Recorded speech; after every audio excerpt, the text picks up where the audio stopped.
Hi guys, welcome back. If you haven't seen part one, go and watch that because this is part two. So welcome to part two. We'll do some track work and hopefully by the end of this video we will have some ballast down. Now, for those that don't know, Creweworks, what I'm trying to model here is a section of Creweworks.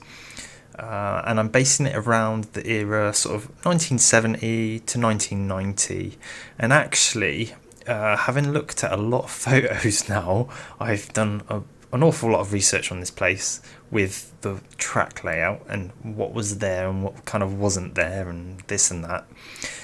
Oddly enough, a lot of my N-gauge collection are at some point Creweworks trains. Now that could be coincidental, or it could just be that a lot of trains came from Creweworks. I'm thinking the latter there. I just find it funny that I've put sound in a class 4F and they were at Creweworks. So actually speaking, with some of the buildings and the back scenes, if I was to change those, I could quite possibly make this layout into an even earlier era of layout. So it's got a lot more potential than I had taken it at face value, to be honest with you. What I do love about the layout, as you're seeing in the photos that I'm flashing past you right now, is there's a lot of trains in one place. Now, a lot of those would be sort of dead locos ready for scrapping.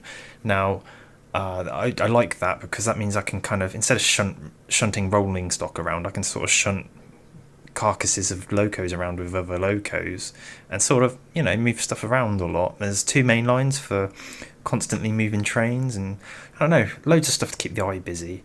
There might be a few other things that you might not have seen before, but they'll be later on anyway. But nonetheless, let's get on with the video. We're going to get on with some track work. Okay, so this is the joint we're going to just solder together. Okay guys, what I'm just about to show you, I wouldn't advise that you do, I'm just showing you merely what I've done on my layout. I've soldered all the track together. This will make it a nightmare if I have a track piece fail on me in the future. However, the sole purpose for me doing this is I don't think this track's ever going to really move or flex. So I've vouched to solder all the joins so that I get electrical conductivity between all the track pieces on the board without having to put individual link wires per each piece of track and then soldering them together underneath the board. This is just less work for me basically, but then also this is quite helpful later on for wiring up for DCC. So this is how I'm doing it. I wouldn't advise you do this, but I just wanted to put it in the video so you can see what I have done. So let's continue, shall we? Now I'm going to this is just a little needle file and I'm just scratching above the fish plate across two of the tracks. That's what I'm doing. And there's no flux here. What I'm using is a solder which has got flux built into it. My soldering iron is set to 450 degrees Celsius and hopefully the camera stops shaking for you. So I'm literally going to be adding solder and soldering at the same time. So I'm aiming for that bit right in the middle of all three pieces, above the fish plate but between the rails. I'm going to just hold that there for a second and you can see the solder just flew in there really, or it flowed in there. There you go, see? Nothing to it. And that is it. It's all about getting the right temperature and somewhat preparing the surface. I've not really prepared them that much, but I've gone around most of the track. I'm still doing a few more things. Don't worry as well, it's a bit hot, I shouldn't have done that.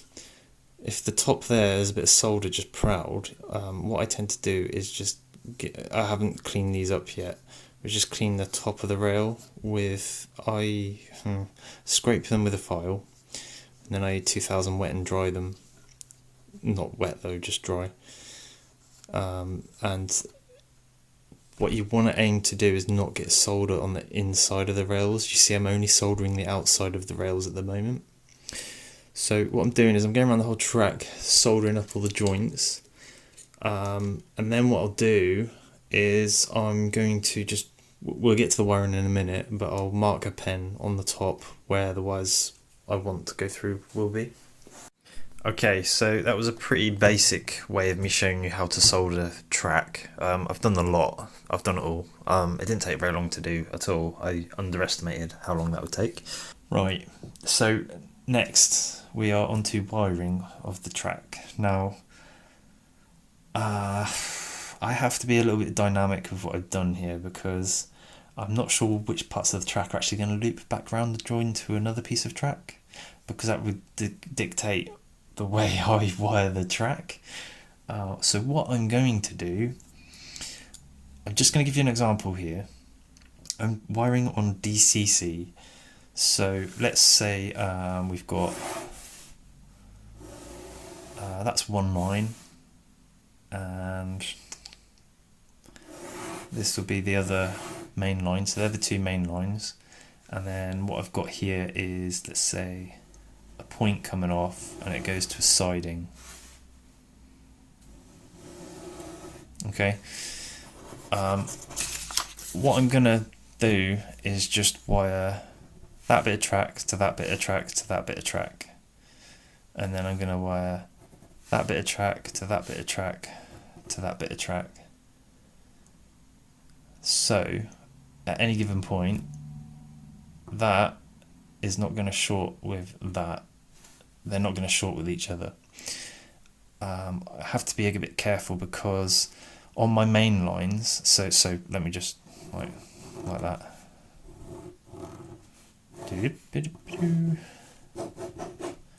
There's our controller, look.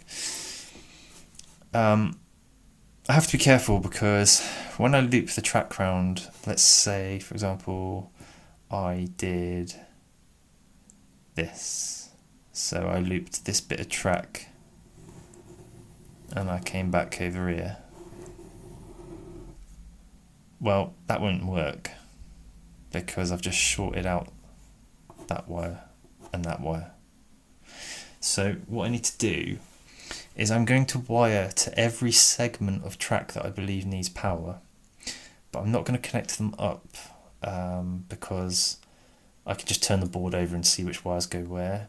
For me, it's important to solder the wires to the track, so I'm going to show you how I do that. It's not very exciting, it's a bit like the crossing really, but there's just going to be segments. So if I have a siding, like this area needs its own wires, this part of the track here, well, because I've got a point here, what I will do is wire that piece to this piece. So effectively under the board it would be doing this. This is one heck of a messy drawing, I'm afraid, but the reason I'm doing that is so then I don't have to rely on the point to transfer the power to the other part of the track. I'm using wires underneath the board to get power to where it needs to be. I'm basically just wiring my layout like a DC layout, except there's going to be some more wires just in parallel to allow all the segments of track to get an even amount of power. That's it in its shortest form. I really don't see much difference the way I'm going to be wiring it to the way you'd wire a DC track. I'm just going to be putting more wires in to give myself more redundancy. Let's say a fish plate breaks on that point there, which it won't because I've just soldered it, but this wire then is able to still carry power across to that point there, so it will still work. In short, hopefully this doesn't just confuse the heck out of you, but what I'm going to do is just drill some small holes either side of the track, and we're going to start soldering some wires on. Not rule of thumb, just to let you know, the way I'm wiring this all of this track up will allow you to actually just wire a DC. If this was my DCC base station, honestly, I could just probably disconnect that and then plug those wires into my DC controller and the whole thing would still work. The only downside to that is because then you've got all the wires on all these sidings. If you had a DC loco in one of the sidings, and and you were wanting to run one around a main loop as well, well, the voltage is going to everywhere. So then when I move that train would move. So hence why the DC guys use like isolators, and they'll be able to turn sections of the track on and off. I could do this even with the DCC setup, so that way, if I've got a train in a siding with a decoder in it, it's not constantly on waiting for a signal. It would just be sort of there actually having a rest. The chip inside it won't be powered. That part of the track could be dead. So what I'm going to do is wire segments like that, and let's say I've got another siding coming off of here. I'll wire that segment, so I'll have 2 wires coming off under the track for that one. I'll have 2 wires coming under the track for that one. I'll have 2 wires coming under the track for this part, and it's getting really messy, I apologise, but I'm just going to put loads of wires under the track. So I'll try and give you a better example just so it makes a lot more sense. So let's pretend that's our siding. That is another piece. This is another siding. That is another siding. Just break it down into bits. So you want to wire that bit. You want to wire that bit. You want to wire that bit. You want to wire this bit. You want to wire that bit, and you want to wire that bit, and you probably want to wire that bit, and maybe even that bit. So you're hopefully that makes sense. You're basically wiring everything either side of a point. Now imagine you're on this track with a train. It doesn't matter, I don't think, because of the way the decoders work, but let's say this one is going to be positive. Okay, so we follow this line across, and then, well, that one's going to be positive there. I'm using these symbols just to aid you guys, not for the experts. So if we follow this around, well, that one's going to be positive. This one's going to be positive, and we would go back, and we go back up here. That one's going to be positive, and then we'll go back here. Oh, this one here, that's going to be positive, and then that one there, that's going to be positive too. So then, by default, the other ones are negative. That's it, guys. I missed one. Okay, positive. That's how I'm going to wire my layout. I really hope that is not confusing you. Onwards and upwards, shall we? I've got to drill about 1 million holes, I think. So let's go over to the layout and get some wiring on the go. Okay, so I am not looking at my diagram for help. You can see I've got a lot to wire here. I'm crying inside. What I'm going to do to make my life easy is just all the rails that are my side of this, like the track, I'm just going to be doing one polarity. So let's take... it's easier actually if you start with the sidings. I'm unsure with the main lines because if they've got a loop back round, they'll actually be going back to track behind the board, which actually will just be wired to whatever these are wired, so I can do these now. And I think what I'm going to do, like I say, every rail that's my side of the track is just going to be positive, positive, positive, positive, positive, positive, positive, positive. But I'm not going to connect them under the track. I'm just going to leave them, I'm going to put about that sort of length on them all, so that what I can do is daisy chain them underneath the track at a later date. I just need to get some wires on these tracks so that I can get on with the scenic stuff. I'm not worried about actually running stuff on here yet. I can wire it all up at a later date. It'll be self-explanatory, because what I'll see from underneath are basically 2 holes. There'll be one that's closer to the edge, and then there'll be one that's like further away. So yeah, I can wire them at a later date. For you, it might be worth having like a red wire and a black wire, a red wire and a black wire, a red wire, black wire. I'm not going to do that because I haven't really been taught this stuff. I've just sort of self-taught myself, but I just know it on its basic level. So electronics are just that. Imagine you're just trying to light a light bulb. You need positive and negative. The whole world of electronics is like that. On, off, ones and zeros. That's the wire I'm going to use. Now, I see a lot of people using some really thick gauge wire, and I don't think it's necessary, because if you have a DC setup, you get quite a big voltage drop across a long length of wire, and thin wire takes a substantial amount of voltage drop. I won't go into this, but I'm going to be using, what is this? This is 24 AWG wire, red. This isn't multi-strand, this is like a single strand wire. And it works a treat. The reason I'm using this, is because it's relatively thin, which means less heat from the soldering iron to melt the solder to the track, so less heat to damage stuff.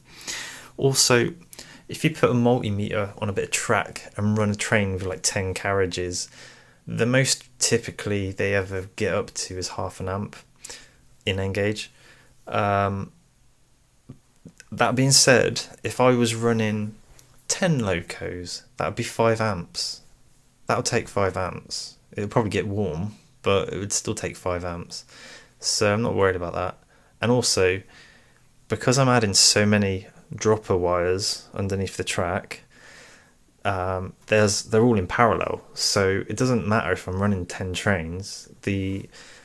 What matters is where the power basically coming from the base station will be a bit thicker than this, but my base station can probably only cope with 5 amps anyway.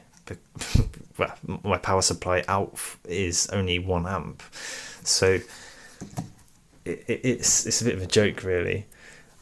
So I'm going to use this stuff, and I suspect I need to drill like 2mm holes, something like that. I don't want to go too big on the holes, because ballast will just fall through them when I do ballasting. But what I'm going to do, I'm going to start on this one here. This is a nice easy one to start with. So it just comes down here. And like on that diagram there, I was drawing around the sections. Well, technically this is a section on its own, isn't it? I need to power this on its own. And the beauty is later on, I can actually put a switch to flick this off, because it's wired kind of separately to the rest of the track. I've not isolated anything. In my head, the whole track will be live, so anything on it will be on. But it's all DCC, so unless I tell it to move, it shouldn't move. That's the theory. So yeah, I'll drill some holes and I'll show you what I'm going to do. So the reason I haven't put sleepers in yet and stuff like that is because I need the wires on. And instead of me removing a sleeper to solder the wire on, I'm literally going to pre-tin the wire, poke it through the hole and solder it onto the joiner there. Because technically I've already pre-tinned all the sections of track with these little joiners that I've done. So I'm going to get the drill ready and I'll drill some holes, and yeah, I'll show you what I do. Okay, so I'll show you what I'm doing. Have I just drilled that? I'm going where the joiner is. I'm just on the outside of the rail all the time, okay? Don't ever put anything on the inside of the rail. That's one hole.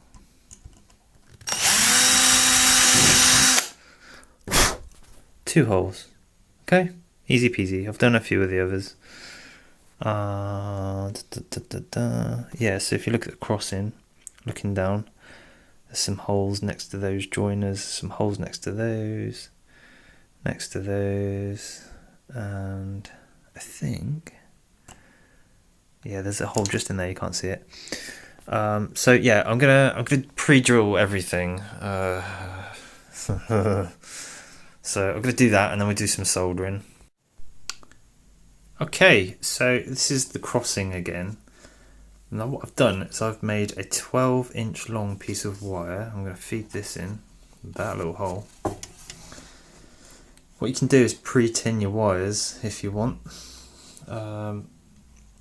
So I'm pretty happy with that actually. You just strip the end of the wire. So I'm going to do every rail that's basically facing me first, and then I can have a look underneath and see what mess is underneath the table, and just see how I'm best going to connect everything once it's all together underneath. They see me arsing around here with this. I'm just trying to make it so it's not going to go anywhere when I let go of it. No, it wants to fall. Okay, so I'm going to have to hold that with one hand. I've got my soldering iron that's nice and hot. Now, this wire isn't proud of the rail. That's the important thing. And I have got some solder with flux in it. Let's see if I can use my leg to hold this up actually.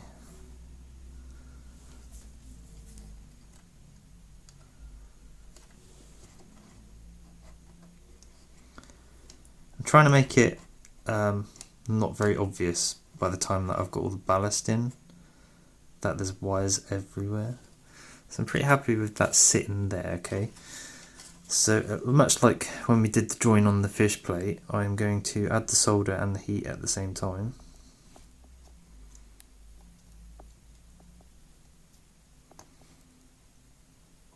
I'm going to overdo this one.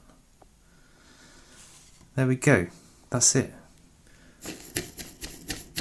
Clean the soldering iron, put it back in the hole, and that wire is on.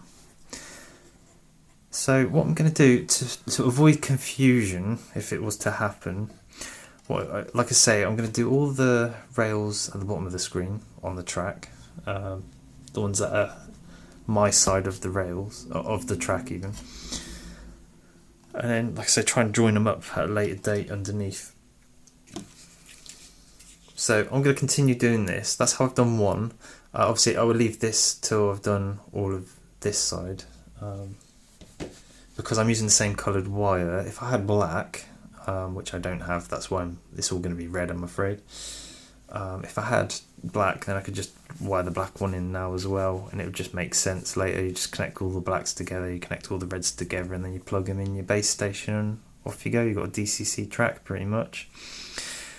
So I shall continue, and we'll be back probably in a day. It's going to take a while, I think.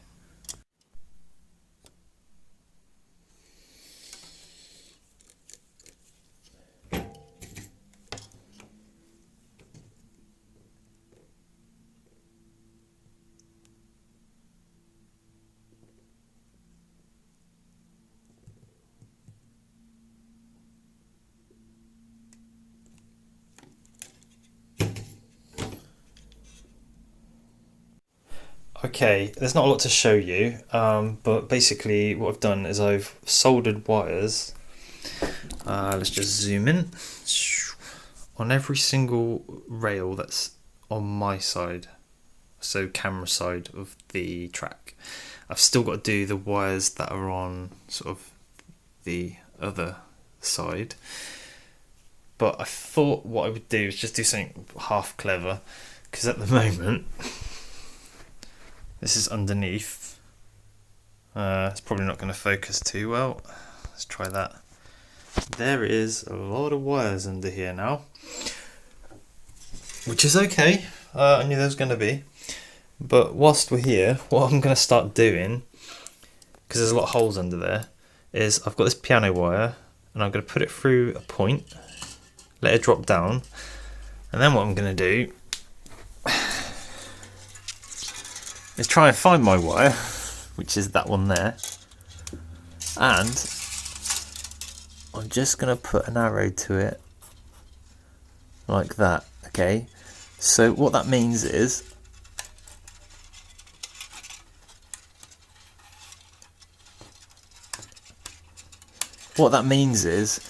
that's a point motor.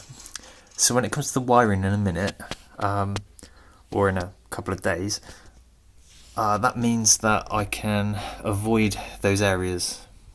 Okay, so because I need to put servos roughly in those areas, you see, later.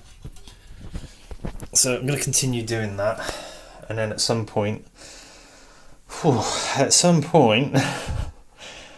can turn this on its side, and then I can do some soldering underneath and neaten up all the wiring, and basically make like a bus bar that all these wires connect to, and then I can connect my controller then to that bus bar. So yeah, that should make it a bit easier. So I'll carry on with this. I'll mark things willy-nilly, and I won't bore you with the details. Well, I'll bore you with the details, but I won't bore you with the repetitive work, shall we say. So I'll be back in a minute. Okay, so I've wired the forward and aft rails. It's all red wire, except the forward wires are just plain red, and then the ones that are further away, so the further away rails from me, are red, but I've put black marks on the wires so I can differentiate them. So I just connect all the blacks together, all the reds, and that's it. It's all fully DCC, just like that.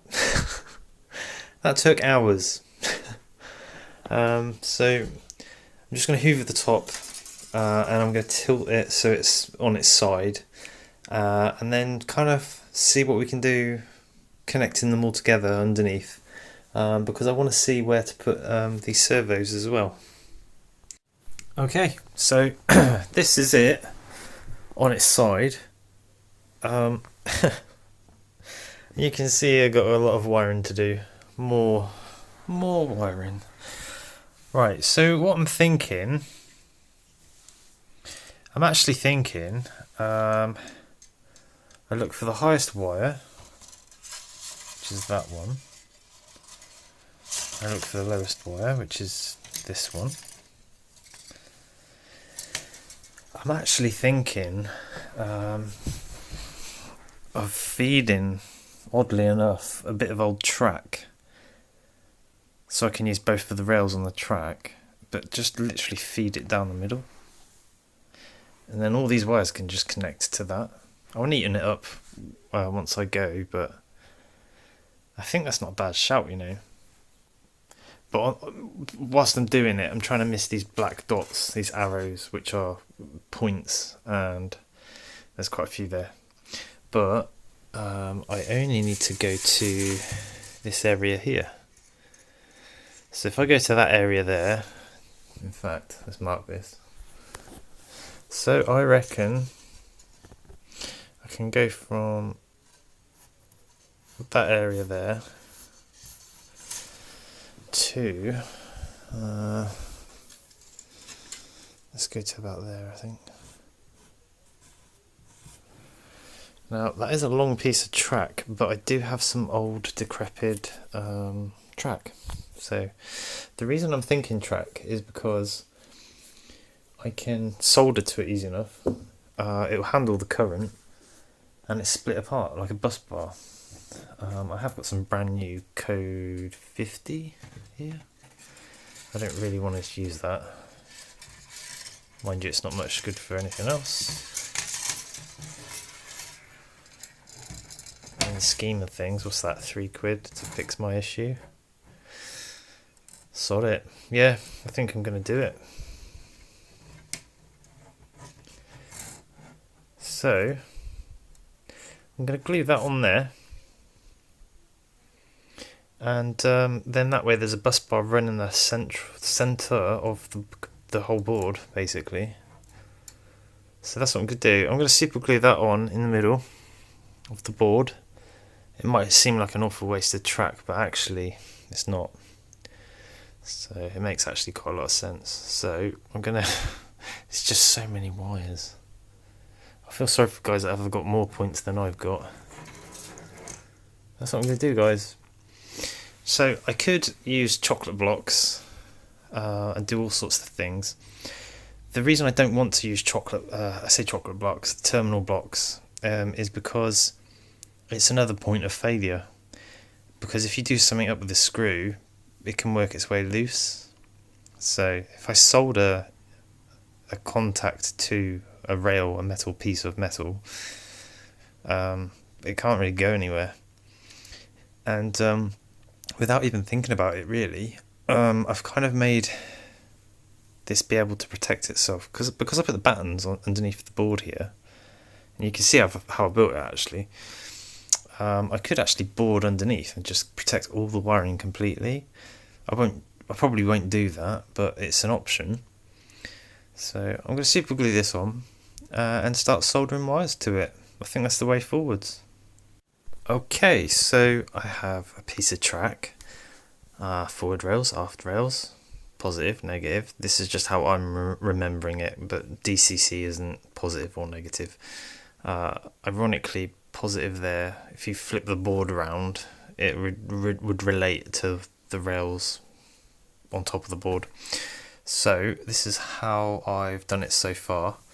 Now I can tidy this up, a bit of tape around the wires. However, I'd rather not do that because then they can breathe.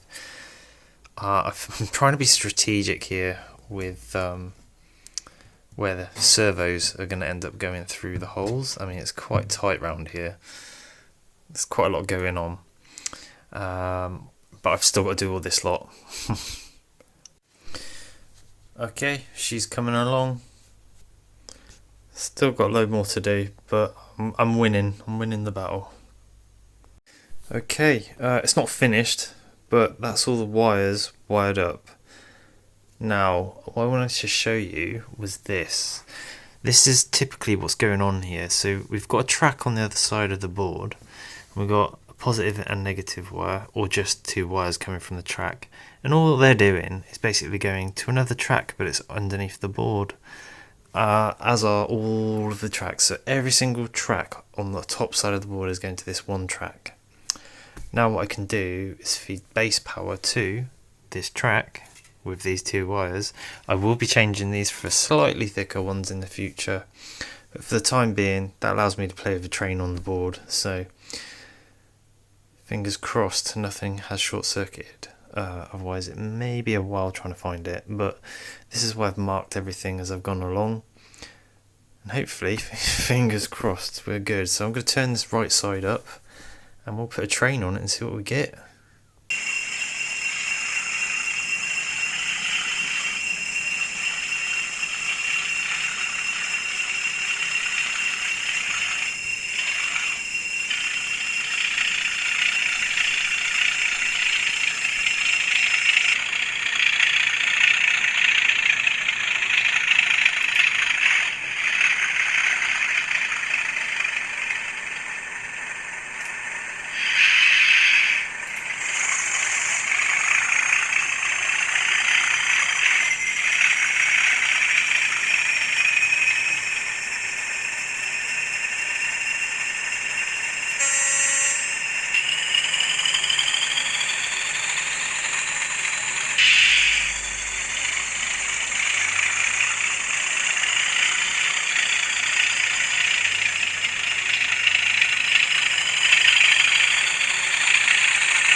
Okay guys, so once I was happy with how the track was performing, I moved on to more of the landscaping, and it was important that I support the track that I hadn't supported before in the video.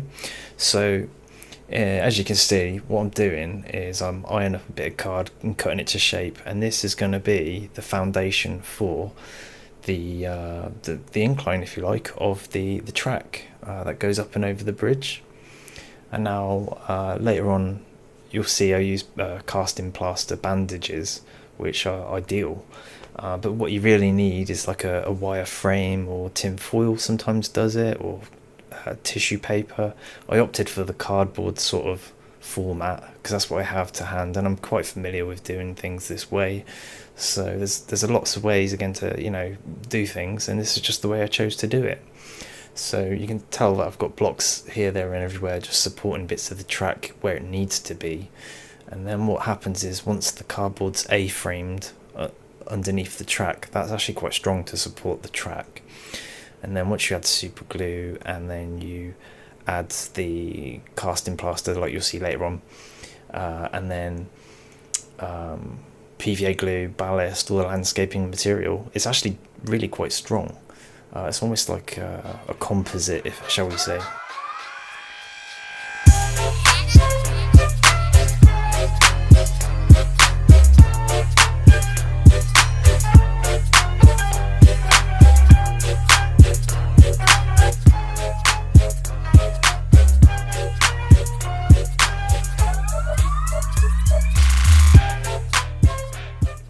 Just want to give a mention out as well to Tony from the Heritage line. If you haven't seen his channel, go and have a look.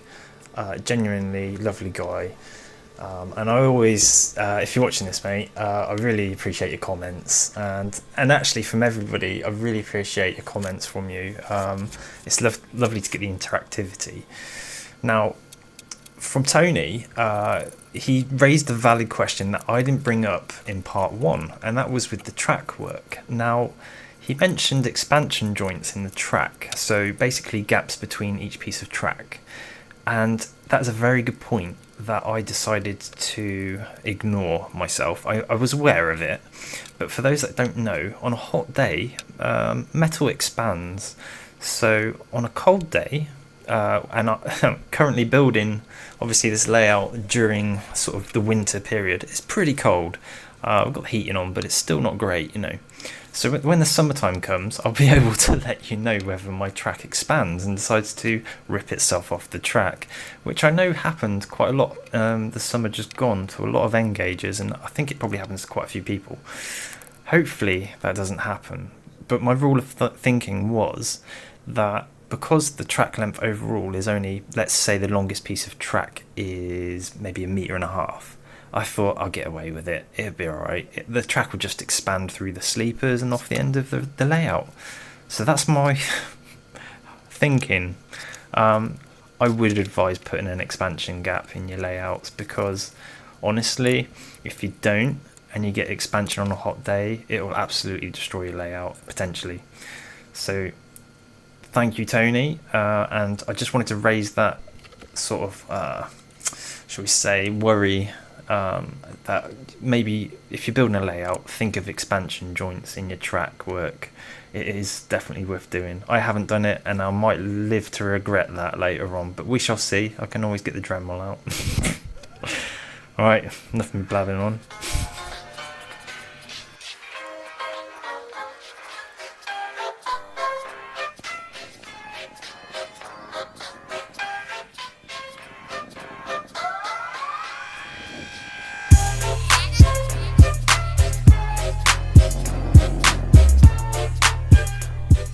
Okay guys, so you've seen me putting down this plaster, I don't know what you call it, bandage, plaster bandage.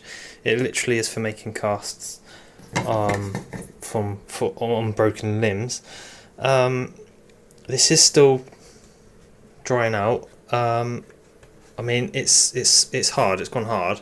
It's still damp, so I can't paint just yet. And as you can see, this is still removable, which is good because I still need to put the bridge in. So we're obviously viewing this from behind the layout at the moment, and there's a reason for that, and that's so I can put the backboard in. So I'm just using some little battens here. They are 44mm by 18mm, and they come on a long length, 1.8 meters. I have got some hardboard here that was 24 inches across.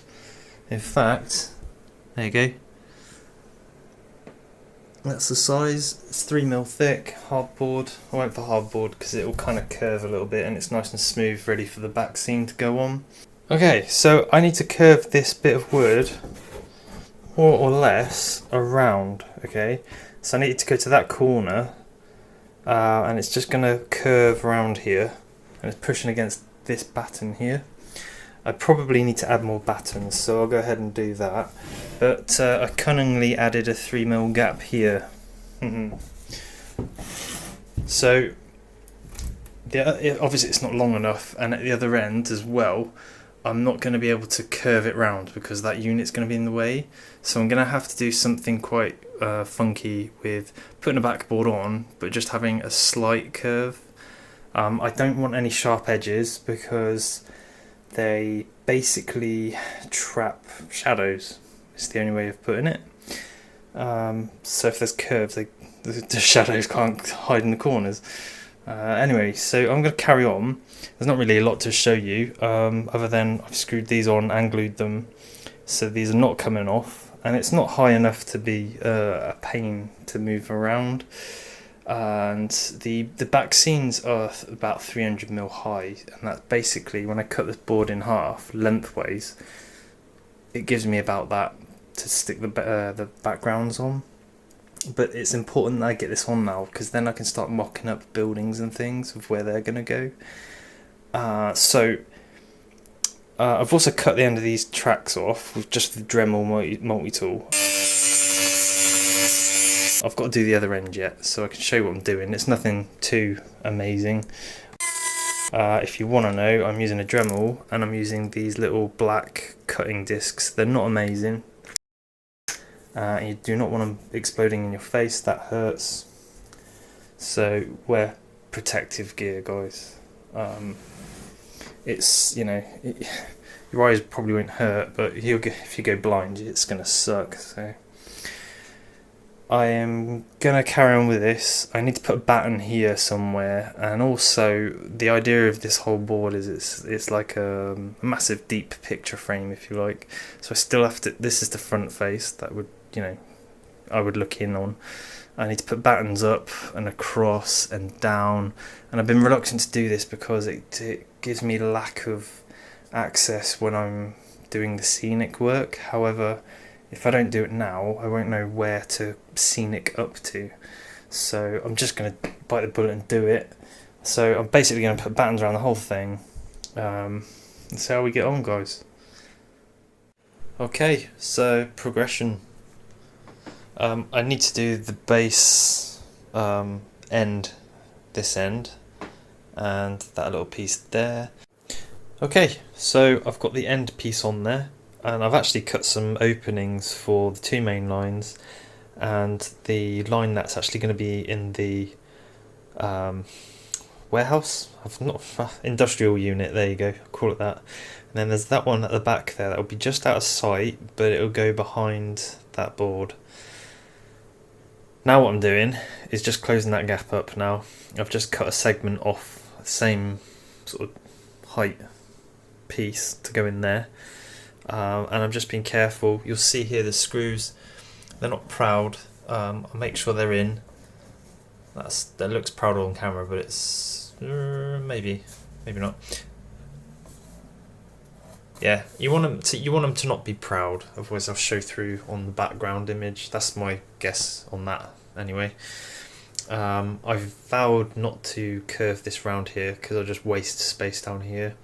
What I'm probably going to do is get some card and make the radius in the corner out of card, and then what I can do is stick the background to that. Seems plausible, doesn't it? Okay, well, she ain't looking half bad, you know. I'm pretty happy with how that's coming out, you know. So what I've done, I'll put this bit in, and then what I've done is also on the back of here, I've put these little braces up, and then there's a batten going along the top, so that everything's within reason held in. This doesn't have to be nailed completely down. But I'm pretty happy with how it is, because that's not the prettiest, but you're never going to see that, so I'm not that fussed. Generally speaking, pretty happy. That's the first time I've ever made anything like this, so onwards and upwards, I guess. Okay guys, so the next thing, naturally, I thought that was a good idea, was to paint the baseboard brown. Now the reason for this is so that if you miss a bit of ballast or scenery, then underneath that will be the colour brown, like you get in the real world. So I just give the whole thing like a wash of acrylic paint, brown paint, and just liberally applied it. I didn't go in between the rails. I didn't think that was necessary. So that's what you're seeing, pretty much. Just get the baseboard brown, and then we move on to the next step. This area here going along is actually going to be station platform almost, but this is where the Class 40s resign, just sort of sit right down here. So I didn't bother painting this, it wasn't necessary, and actually it's easier to glue to wood than it is to paint. So that was my decision on there. Now what I've done a bit of dry running here because I want to make sure this is right. Ballast, okay, we'll come back to this later, but I bought some online and it was this stuff, and as you can see it's a bit overkill, it's a bit chunky. It's almost like what you'd put in retaining wall gabions next to the seaside or something, so that might have a use in the future, but not as ballast on this layout. In fact, actually that might be good for like 009 stuff maybe, I don't know. Next is this stuff. Now I swear to God that this is blended cat litter. I really wouldn't be surprised if it is. It doesn't matter if it is or it isn't, it actually kind of works. And this is the stuff that I used on that small layout I had.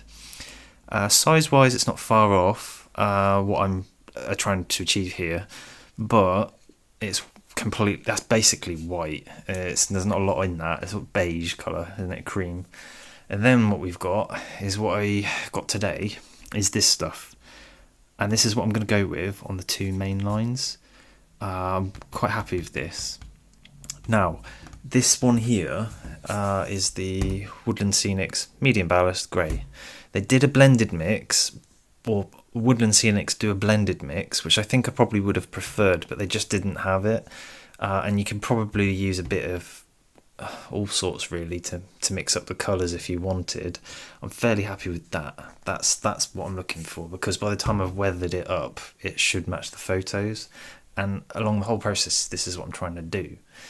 Right, so on the rest of the track pretty much it's hard to actually see ballast in some of the photos, so I've gone with this brown ballast. Now this stuff here, again this is Woodland Scenics, is this one here, and you can hardly see it. I'll put the camera there. I've not finished painting the track yet, okay, but I've just put these samples down just to test and give an idea of what it may look like. So this is that brown I just showed you, which is for the most part going to do the job I want it to do. It will look like ballast but brown and dirty and grimy, and that'll also get weathered. Now sometimes you want finer stuff, so I think what I'm going to be going with here is a fine dark brown, so it's a different colour to that ballast there.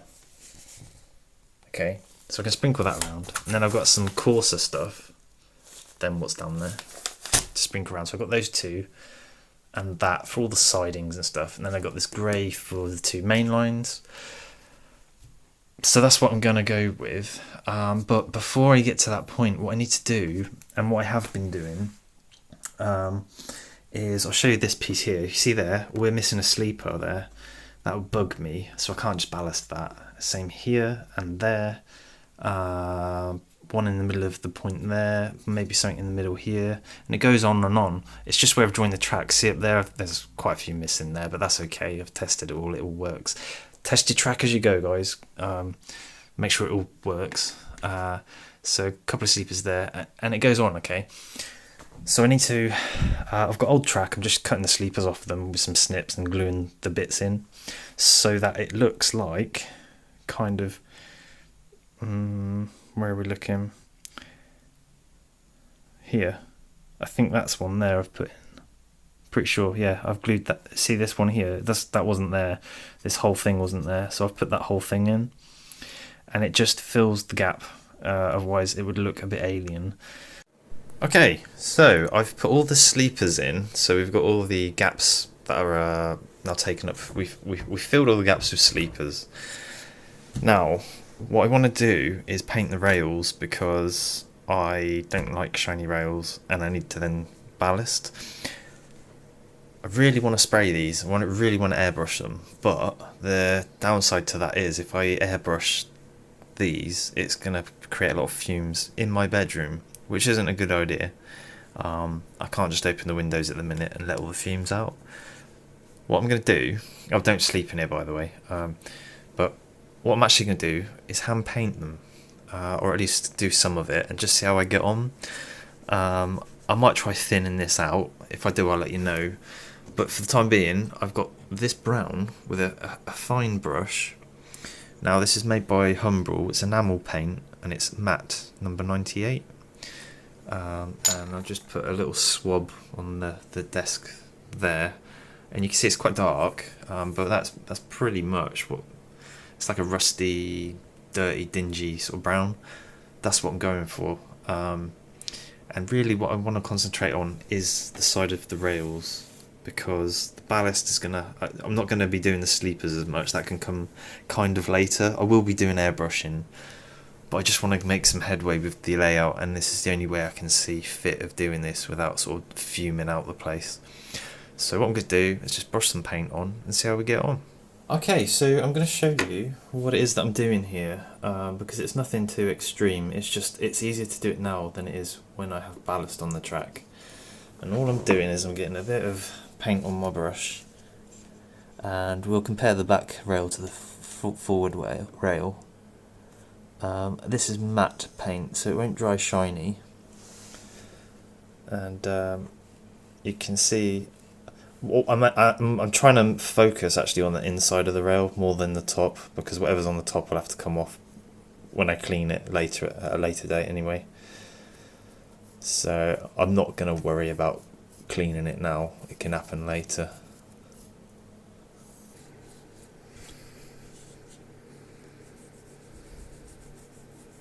Okay guys, I have painted all the rails sides, so some of the shininess you see here is actually from the top of the rail. Some of the tops of the rails aren't painted, which is not what I'm trying to achieve here, because the tops of the rails need to be clean later on. What I've done though, so this is it so far, kind of. You'll see I've glittered a bit of ballast over there, and I have here as well. This isn't down properly, I've just put it down loosely because I just wanted to get a feel for what it might look like. So this isn't down properly yet.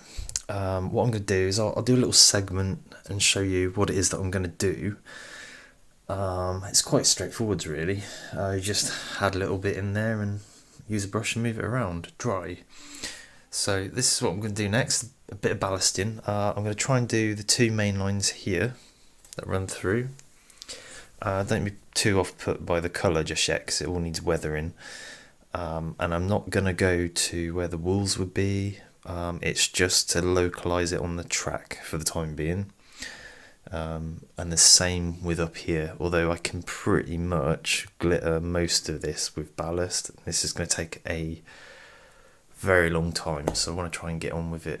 I'll show you what I do around the points as well, because they still need to be able to move, and sometimes you can get in the danger of fouling the points actually freely moving if you put ballast in them. So I'll show you what I do on these points. So yeah, let's get on with this, shall we? You can see what I've done here so far. I've basically just poured it in and moved it around a bit. I need to move it around some more, but like I say, we'll do a little bit and we'll start there. Okay, so first up, what I'm going to use is Woodland Scenics Medium Ballast Grey. I've got a big tub of it. I'm just going to show you what I'm going to do here. So I'm literally going to sprinkle it in the gap. And like I say, I'm trying to keep away from where the fence will be over here. Really, it's not too extravagant. I just want to make sure I'm covering the board properly. And I'm also trying to not go for a uniform finish, because the world is not perfect. So it's not finished just yet, but that's roughly the level I want in the centre. And you know, you could go around doing a bit at a time if you wanted to. I'm going to try and be greedy here and do the whole kind of lot in one.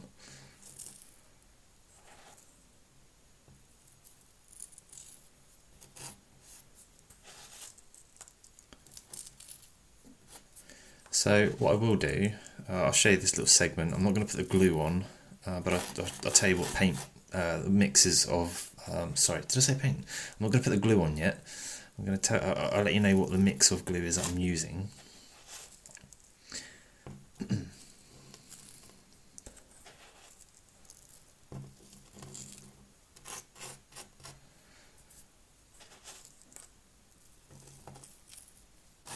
I would advise starting one end and working out to the other, because then you can sort of brush it along the track. Okay, so the first thing I would do is get yourself a flat edge. Ironically, look what we have. And I'm just going to go to an edge, so maybe I'll show you the one in the background. I've got a brush here, it's quite soft bristled. I'm just moving, I can't really get my hand in there, so I'm just using a brush to get the little nuggets out of the corners of where the fence will be. Trying my hardest anyway. Now I can use this brick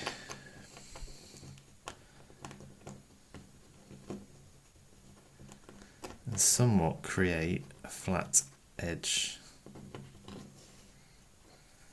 Well, you see just along back there. Now it's not perfect.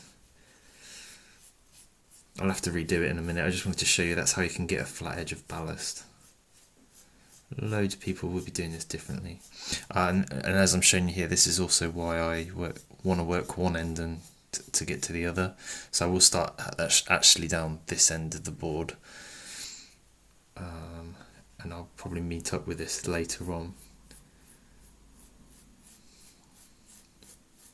I'm not a professional, I like to find the way that works, you know. So there could be better ways out there. I just like doing it this way because I feel like I've got more control over where the bits and bobs go.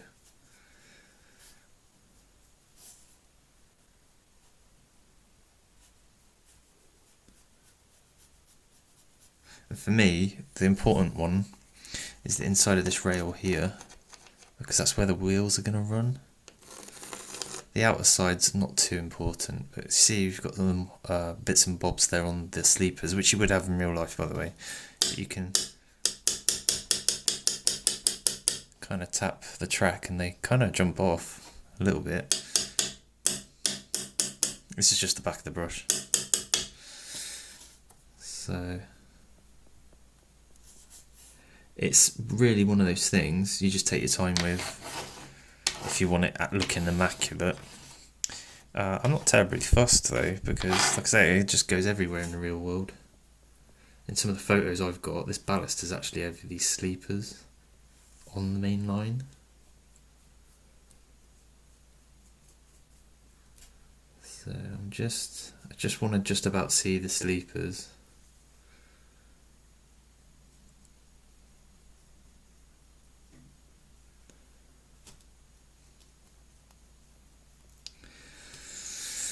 I wouldn't say it's really how-to, it's just how I'm doing it. You feel free to do it however you guys want to do it. And I would imagine there's a lot of you watching this that probably know better than me. This way kind of works. So yeah, again, I won't go for dead straight, but you see there, just me putting that block against it, that looks, I'm pretty happy with that. And in the middle there, it's up and down, which is fine by me, because again, in the real world it is. Like I say, I just want to get some ballast down and on and in. And this could probably do with being a little bit wider, which you can't see because it's off the camera. So at this point, when you're happy with where your ballast is going to be, I would recommend getting yourself a pipette, which is Let me zoom out for you. Other way. You can see I've not quite finished it down here. This is a pipette. Now I quite like using these because you can basically suck up the water PVA mix. Now what I'm going to do, I'll tell you the mix in a minute once I've done it, after like the time lapse of me ballasting the track. I think it's going to be something like 3:1 of PVA and water with a couple of drops of fairy liquid, and the fairy liquid is there to break the surface tension of the water down so that it will allow the PVA water mix to just be absorbed into the ballast. So without further ado, I shall carry on. I'll do the whole lot and then I'm going to glue the whole lot just as a wanna. So hopefully there's no magic to it as such, it's just a lot of patience. Do little bits at a time, because if you chuck a load of ballast on, you're basically just going to be sweeping it from one end of the track to the other. Just do it and just sprinkle it in and then neaten it up, pretty much like what I've done here. Just keep, add a bit here, add a bit there, and work your way along. So I'll see you in a minute, guys. Okay guys, I think I'm at a point now where I should probably start adding glue and then I'll continue on. The reason being is because it's such a long length, I don't want to sneeze or anything and it go everywhere. So I'll just show you, this is what we've got. It kind of fades out here.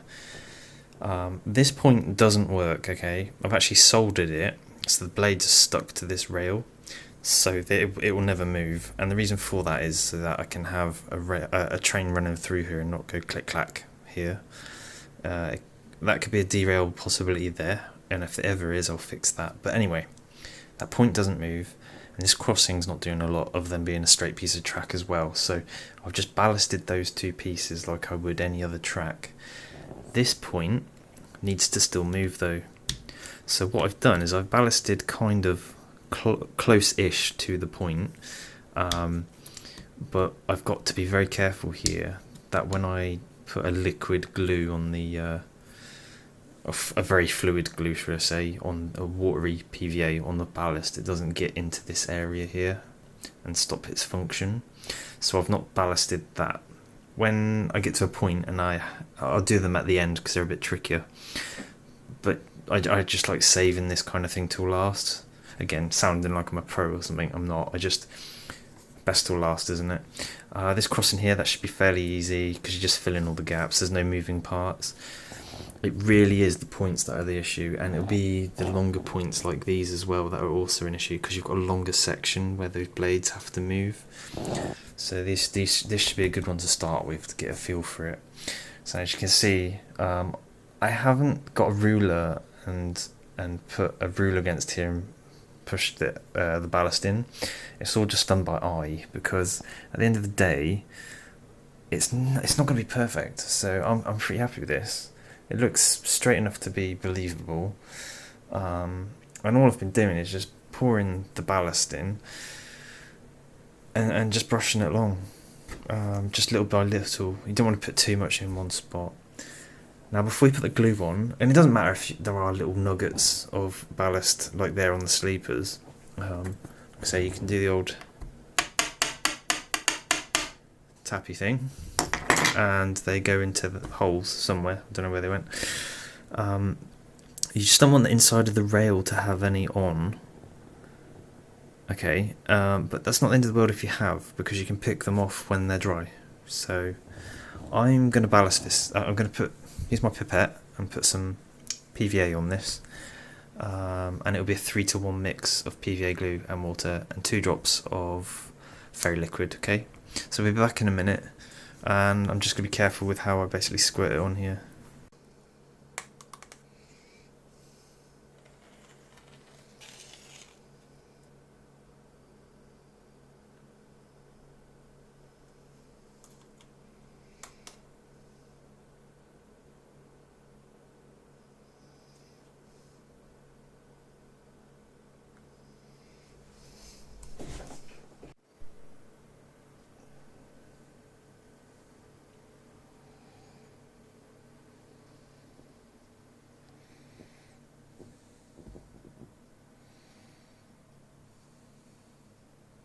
Okay guys, so now it's time to ballast the point, and what you can see here is I'm being ever so gentle, I'm just putting a touch of ballast in the gaps of the sleepers on this point.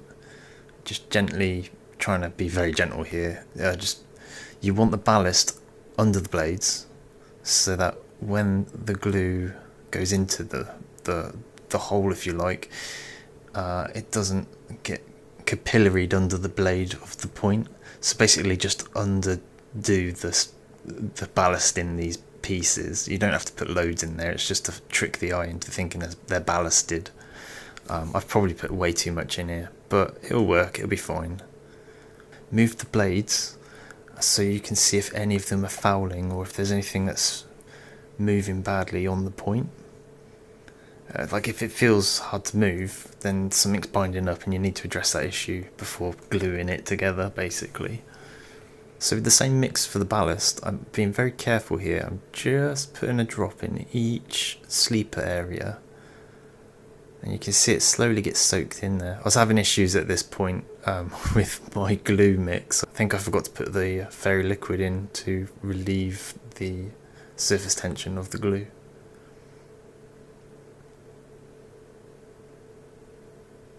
It's not the end of the day if you get glue in the point, to be honest with you, because most of the times you can break it free. I've done this in the past on other things. And here we go with the tweezers, really handy, just poke them back in the hole. They shouldn't really have been poking out, it's just because the glue mix was incorrect. So I'm showing you how to do it the wrong way and it'll still work, so don't be too fearful with ballasting your points, to be honest with you. What's the worst that's going to happen? It's only PVA glue, so you just break it free. And that's pretty much it. I do wipe it a little bit there with the tissue rag, it's just to get the excess glue off so that it's less glue to get off later. But if you're doing that, you have to be careful that you don't sort of stick ballast to the tissue as well. Okay guys, well this is where I'm up to at the minute. You'll notice, actually, I didn't show this too much, I apologise, hopefully you see enough in the videos. This ballast is the same as the grey, it's just a different colour. What I did is, you see where there's darker patches here, it's not because it's wet, I mean it is still drying, but that is this stuff. So it's actually finer and it's gone into between sort of like the coarser stuff and it's darker. So if I look around down here, you'll see how it gets all sort of patchy in random areas, mainly down the track and either side. Now what I'm going to do, once this is fully dry, and probably actually when it'll be almost one of the last things to do ish, but I'm going to be weathering areas of the track with an airbrush. So what I need to be conscious of is that any infrastructure I put on here will not get in the way of me being able to actually weather the track. But then I need infrastructure in place, like a retaining wall here for example, that runs up and down the board, in order to actually ballast up to. So it's a bit of this and a bit of that. Whilst I'm doing this retaining wall, I'll probably do this wall as well because they're both walls, they'll be different walls, but up here you see I've left it clear because I started ballasting the little the incline there and sort of aborted that. I quickly realised, like, oh hang on a minute, I can't really ballast here because I need to do a vertical wall and a horizontal edging of stones. So my plan is to 3D print. That's why this doesn't look terribly pretty. It doesn't need to be. I'm going to try and 3D print that wall and this one, but it's combined probably 3.5-4 meters of brick wall. So quite a lot of wall needs to be made. That might be in part 3 though, because I think what I've shown you here is probably enough for part 2 at the moment. I will carry on doing some ballasting where I can, and probably throughout the build. So hopefully I've shown you enough of what I've done ballasting wise for you guys to maybe, you know, have a go. The PVA mix, anything from 3:1 to 4:1 mix of, so 1 part PVA, 3 to 4 parts of water, and then actually what I was using is a couple of drops of isopropyl alcohol to break the tension of the glue to allow it to absorb into the ballast, which This ballast is quite small anyway, so it still blobs up on the surface tension of that glue. I tried all sorts of mixes. It kind of worked, it kind of didn't. So yeah, there's probably better glue methods to be using, but this has worked. So just PVA and water, guys, with a bit of either fairy liquid, a couple of drops of that, or isopropyl alcohol. I'll stop blabbing on, shall I? And I'll see you in part 3. Thank you very much for watching, and it's getting there, isn't it? Cheers now.